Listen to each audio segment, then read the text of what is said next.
apa itu di tangan kanannya. Kita pun berdakwah demikian. Terkadang kita tidak langsung untuk, misalnya ada orang berbuat bid'ah, kita tidak langsung, kamu ini bid'ah ini, kamu sesat. Enggak, kita pakai mukadimah. Kita temani dulu, kita ziarahi dulu, kita ajak berbicara, ajak berdialog sebelum kita masuk dalam dakwah, sehingga timbul kepercayaan bahwasanya kita tuh ingin kebaikan bagi dia. Adapun orang yang datang masuk ini bid'ah, ini terkadang tidak ada manfaatnya. Tidak ada manfaat. Ini syirik, memang tidak ada manfaatnya. Orang malah semakin jauh. Orang malah semakin lari. Adapun kalau kita dekati atau kita undang makan di rumah sampai dia percaya sama kita, ya kita mulai dakwah, insya Allah dia lebih menerima.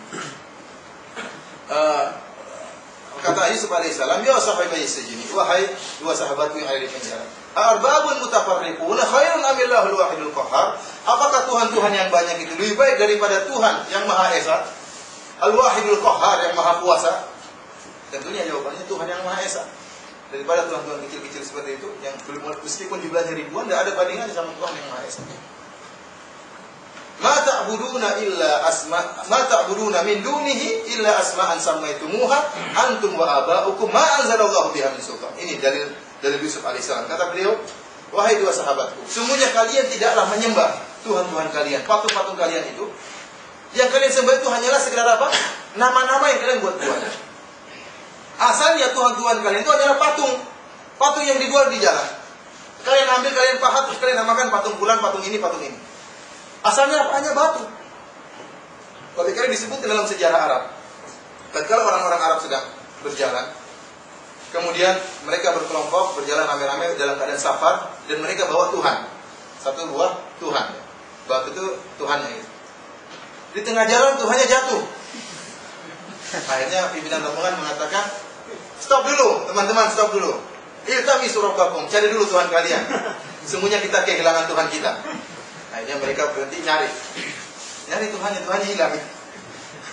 Sekedar batu, akhirnya cari-cari nggak ketemu. Akhirnya dia ketemu, tapi bukan Tuhannya, cuma mirip aja. Nanti dia bilang, wahai sahabatku, sesungguhnya saya sudah ketemu Tuhan kita sudah saya temukan. Atau yang mirip-mirip lah. Artinya kalau Tuhan ini nggak ada, masih ada batu yang lain bisa dibikin jadi Tuhan. Itulah asalnya sembahan-sembahan itu hanya sekedar batu yang kemudian mereka nama-namai. Ma'azallahu biha min sultan. Yang tidak sama sekali ada dalil dari Allah Subhanahu wa taala. Ini akidah yang membedakan antara akidah yang benar dengan akidah yang batil. Satu syaratnya, tidak ada dalil dari Al-Qur'an. Yusuf mengatakan, adapun sembahan kalian ma'anzalallahu biha min sultan. Tidak ada dalil dari Allah Subhanahu wa taala. Antum di Indonesia akidah apa saja? Ini katanya bisa ini, katanya bisa ini. Mana dalilnya? Kalau nggak dalilnya berarti hanya buat-buatan kalian. Terlalu banyak akidah yang dibuat-buat oleh manusia. Katanya begini, pergi ke pohon sana, coba insya Allah kamu kasih anu dengan izin Allah, katanya nanti bisa begini. Kamu Indonesia seperti itu ya, ada batu besar kasih sajian, batu besar. Nah, batunya besar, siapa tahu ada apa-apanya. Ada pohon besar datang kasih sajian, berendam di anu, bertapa di anu, subhanallah. Ini bisa ini, pakai begini, jam-jam itu semuanya akidah yang batin. Kamu jangan duduk di pintu, nanti ada begini, kamu jangan di semuanya nggak ada dalilnya. Ada dalilnya atau tidak? Berarti akidah yang batil, mudah. Akidah Islamnya itu akidah yang mudah. Ada dalilnya enggak? Allah bilang enggak? Rasul bilang enggak? Kalau enggak, sudah itu buat-buatan orang.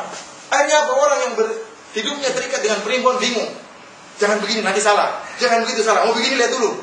Oh iya, jangan. Bingung, hidupnya penuh dengan kebingungan. Ada pun akidah Islam mudah. Kita keluar bismillah, tawakal sama Allah Subhanahu wa taala.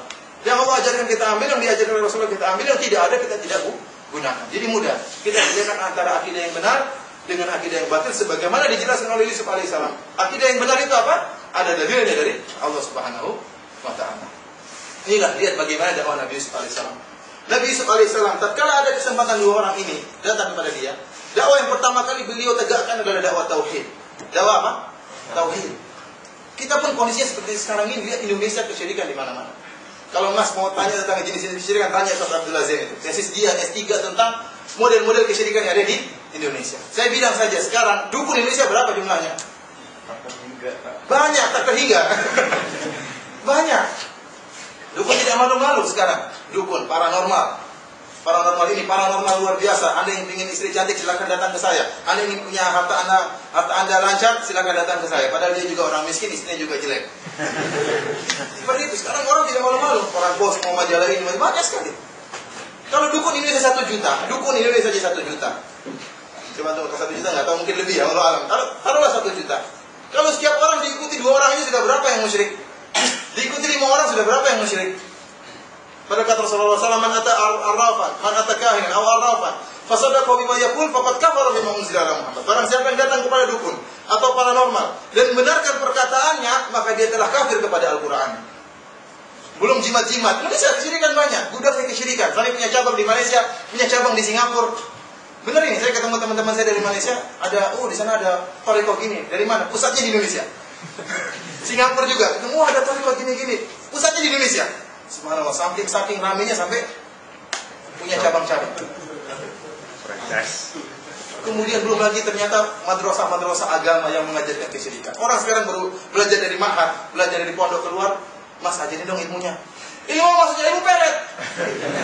Orang begitu, orang takut sama orang kenapa takut dipelet, takut disantet. Karena memang ada kiai bisa nyantet, ada kiai bisa melet, bahkan jualan dia. Jualan ilmu ini, jualan cincin bisa ini, cari duit semua. Oleh karena itu, kita dalam kondisi seperti ini, dakwah yang pertama kita tegakkan adalah dakwah tauhid. Jangan kita dengar perkataan orang, gak usah dakwah tauhid, atau jangan dakwah tauhid, bikin orang ribut, jangan. Kita dakwah yang penting kita ngumpul, kita ngumpul di atas tauhid. Orang tidak mendengar dan sudah. Ini adalah hak Allah. Tauhid adalah hak Allah ala ibad. Tauhid adalah hak Allah terhadap hamba-hambanya. Allah tidak ingin disyirikan. Allah ingin hamba-hambanya semuanya bertauhid kepada Allah Subhanahu wa taala. Jangan kita lalaikan hak Allah kemudian kita sibuk dengan yang lain. Hak Allah yang pertama kali kita perhatikan bahwasanya Allah harus ditauhidkan di alam semesta ini, di tanah air kita ini. Meskipun orang bilang apa tentang kita, kita tidak. Cuma ingat dengan uslub, dengan cara yang baik. Kita pun jangan datang pulang dari Jubail kemudian kamu musyrik, kamu musyrik juga, kamu agak musyrik. Jangan begitu. Itu juga nggak ada faedahnya juga seperti kita itu datang untuk mengobati, bukan untuk memvonis-vonis. Ada orang pacul-pacul di cangkul di sawah, dia mungkin pakai jimat. Pak Tani musyrik. Buat apa? Nggak ada faedahnya. Datang kita nasihat. Pak semuanya nasihati baik-baik dengan cara yang baik. Kita juga sebagian kita dulu seperti itu. Karena kebanyakan saudara-saudara kita tidak ngerti.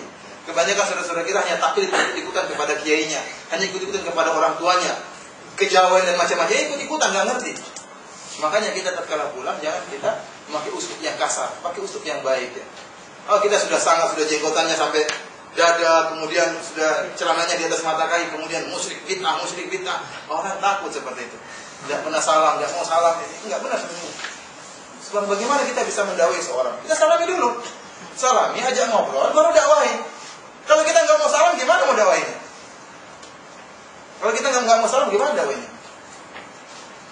Jangan lupa bisa jadi kerabat kita, ayah kita juga bisa jadi seperti itu. Bisa jadi ibu kita, bisa jadi tante kita masih dalam kesyirikan, dalam kebid'ahan. Kita sabar, kita jelaskan.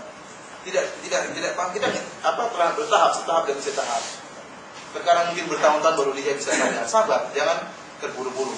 Sebagian dai subhanallah datang langsung dakwah, bikin ceramah. Ini syirik, ini kita, ini syirik. Dia dilempar. Wah, memang mereka tidak akan beriman. Biarin aja. Biar masuk neraka semua. Jangan begitu. Kamu yang salah cara kamu berdakwah.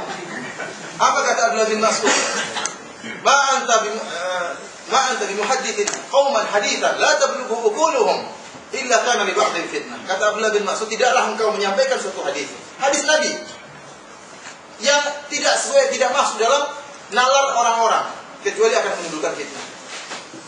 Sebagian kita kalau sampaikan terkadang orang tidak paham, ya enggak? Tingkatnya sudah tinggi. Kok bisa syirik?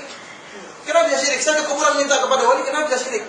Kamu tuh ngawur. Malah kita dingawur-ngawurkan, digoblok-goblokin. Karena tidak masuk dalam nalar mereka. Caranya kita sampaikan dengan baik, dengan dalil yang baik, dengan cara yang lembut. Kalau kita sudah berusaha lembut-lembutnya, ternyata mereka tidak terima, itu sudah itu urusan Allah SWT. Allah yang beri petunjuk dan Allah yang menyesatkan. Demikianlah ikhwan, fil azani Allah yakum, kajian kita pada malam hari tentang itu saja, tentang keutamaan dakwah dan ada pada dalam berdakwah dan contoh dakwah yang dilakukan oleh Nabi SAW. Insyaallah sampai di sini saja. Demikian saja, maaf kalau ada kekurangan. Kita buka fardhu majelis. Subhanallahi wa bihamdihi, asyhadu an la ilaha illa anta, astaghfiruka wa atubu ilaik. Assalamualaikum warahmatullahi wabarakatuh. لقد كان في قصصهم عبرة لأولي الألباب ما كان حديثا يفترى ولكن تصديق الذي بين يديه وتفصيل كل شيء وهدى ورحمة لقوم